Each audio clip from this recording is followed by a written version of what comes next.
When it comes to shooting a project, how do you determine your budget? How do you determine what you're going to pay the cast and what you're going to pay the crew? As far as what determines the budget, just going off of the script. You know, they always say script is king.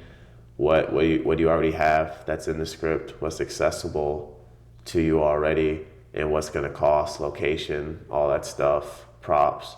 As far as what I'm going to pay the cast and crew, I just go on Google and just see what is the average rate that a sound person, that a boom operator would make, or an editor, or actor and whatnot. And that's what I do. That's what we're doing right now. But well, right now we are going through the SAG process. So for a SAG actor, they have a specific rate depending on what level you are as far as the contract. But other than that, as far as everyone else is we're just negotiating that. Yeah. Yeah. Yeah. For SAG rate, that's what I go by as well. For actors, it's easy. I'm actually kind of glad SAG has such a set rate, so there's no gray area there. I'm doing a little budget project right now that I'm filming tomorrow, and we're paying them SAG scale, which is easy to do, because I know SAG scale because I receive it, so I know okay, this is what it is. Here it goes. We're done with that. Now I have trouble with pricing cinematographers and other departments. I have trouble pricing sometimes, so I was just curious on what do you see fair for a day rate. I guess we really don't want to talk about numbers here because it would be sensitive to people who work in those lanes. But I just want to know. I want to help people who are in our position, who are trying to make a film, know how to go about it, because you got to take care of yourself. I know everyone wants to get fed, everyone wants to get eat. They can easily decline your project, but don't overextend yourself and then have to be there to pick up the pieces just because somebody want to get paid $100K to 100K, Jesus. to do. I'm sure there's somebody somewhere, and there's different projects, but just to make sure that everything makes sense. There's mutual understanding for everything. So I just wanted to ask, how did you budget that? I'm shooting a project, in a few days, and we're only shooting for 6 hours. I'm paying the DP $1,000. It's one location, one scene. It's like maybe a monologue, but paying them $1,000. Is that reasonable for you, or what would you do in that scenario? I think it's pretty reasonable. Think it's reasonable? Yeah, especially for out here in Los Angeles, it's definitely reasonable for 6 hours. Yeah, no, not everyone makes $1,000 in a day. Yeah, but especially for not a full day's worth of work. You really think it's reasonable for both sides of both parties?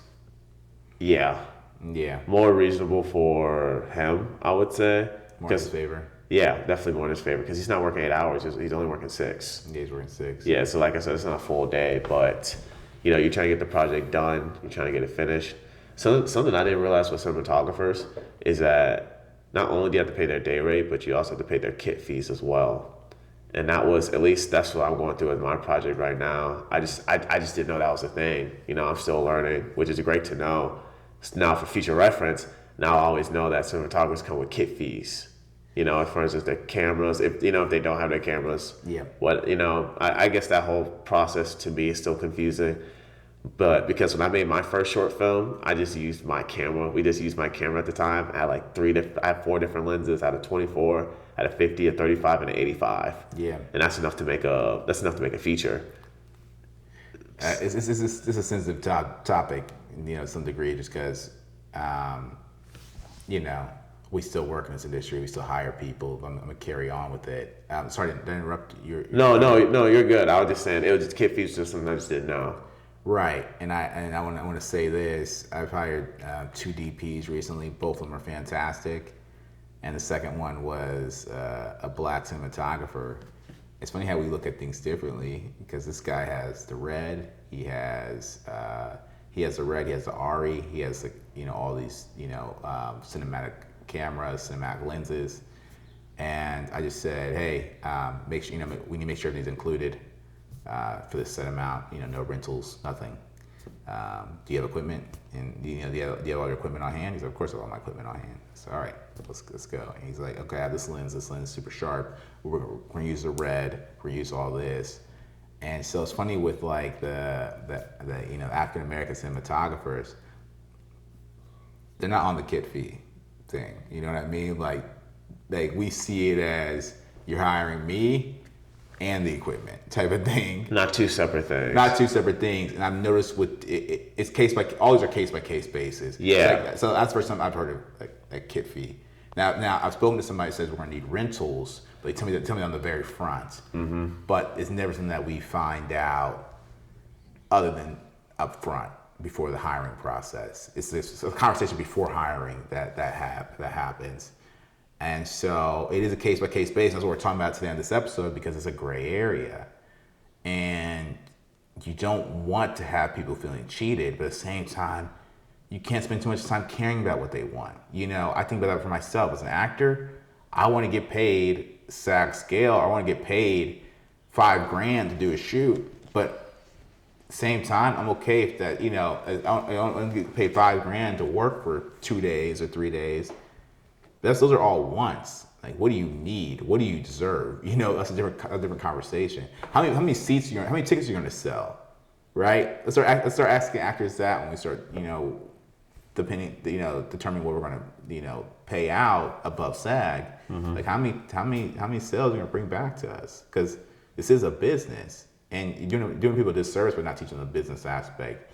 So, in short, everybody wants more money. But it has to make sense because if this project doesn't get completed selfishly because you wanted that much, and now the project gets canned because we cannot bring it to completion due to post-production costs and everything else, then that's mismanagement on my side. And that's also, just doesn't make sense on yours. So, your thoughts? No, I think kit fees are a normal thing. Okay. They're very, very normal. And even when a really good friend of mine was explaining it to me. I understand everyone, everyone wants their money at the end of the day, and I get it. We all want to get paid. So I don't think there's anything wrong with it because now that I think about it, I know another guy who charges kit fees, but I didn't realize that he was charging kit fees. I know a guy, he charges hourly. He has a set rate just to bring him and his expertise, right? And then he has all his equipment listed online, and it's in an Excel sheet. And each one of his equipment has a price next to it, and that's added on to his expertise. So, hey, if you want to bring my Sony A7 III, it's going to cost this much on top of my standard price. If you want to bring the A7 III and a lens, right, this type of lens, so kit fees are very, very normal. And it's great that. It's great that the black cinematographer that you work with, like, you're getting me and you're getting all this, like, that's awesome, and that's great. But that's, in my experience, that hasn't been the norm. Yeah, and another Emmy-winning cinematographer did the same thing as the black cinematographer did, but at the same time, in his defense, and he brought a grip truck too. He brought a grip truck, a grip truck. With all the equipment and all. Yeah, he brought like 3 crew members. Had his own studio. He brought it. That was all with him in one set price. Yeah. But I'll never air that out because, I want. God sent that guy to me, man. He's heaven sent. Great cinematographer, very respectful, very technical. I'm going to do you justice with this project. Trust me on that one. But for both parties that were involved, you guys really held it down. They really have foresight and just seeing what's worth it, and it's my job to make sure it's worth it. But they did bring. Now the other one is harder to say because we had an investor who was like he pulled out. Investor was like a millionaire who supplied a lot of equipment to us. But then once he supplied the equipment to us, we had another investor come in who supplied us even a higher grade red camera that was like $80,000. Jesus. And he just threw it in the pot, and then he supplied them with a grip truck, which I had to pay $50 for, which was for gas. That's really cheap. Yeah, I paid $50 for gas for that. And so, guys, there's people that really want to work. if you're a director, you're a producer, you're a writer, make sure you take care of the people who are taking care of you. That's all I gotta say. Make sure no one's feeling cheated. Make sure you're doing the right thing. And it's easier said than done because money gets tight. You get fearful. You don't know if you're gonna return on it. Make sure you're doing the right thing. It's gonna pay you way more. To those guys I work with, you know, my goal is to make everyone I associate with to be well off or be able to be in a better position, you know, post to working with me. And so I want to thank you guys again for doing that. And in your circumstance, you're working with great people as well. It's just, like I said, it's case by case basis. Yeah. To help demystify something, someone told me this very well.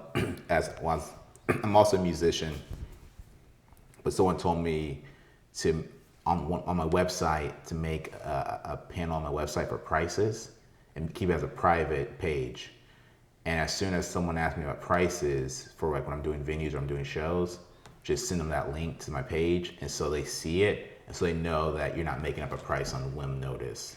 Because that's a big thing too, to make sure you're not just typing up a price when someone asks you. Make sure you have a page that has a set prices. Send it as soon as they go to hire you and say, oh, send them the price sheet so everybody's clear. Yeah.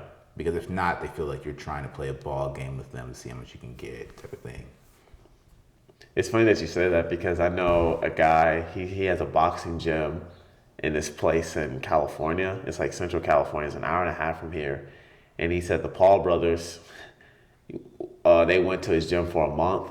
He said, man, I charged him like $300 a day. I started laughing because it's like, do you usually charge? It's like, dude, that's expensive. Do you charge people that? He was like, no, I never charge people that. I'm very affordable. But because it was the Paul brothers, I had to bump it up a little bit. Well, yeah, you go to other countries and stuff like that too. If they notice that you're from Estados Unidos, they notice that they notice you're from the United States, and they notice that you have like you maybe shoes or bags, something like that. They're gonna try to upcharge you. You know, that's why I was really blessed to have like my family with me and stuff like that. To be like, no, we're not doing that.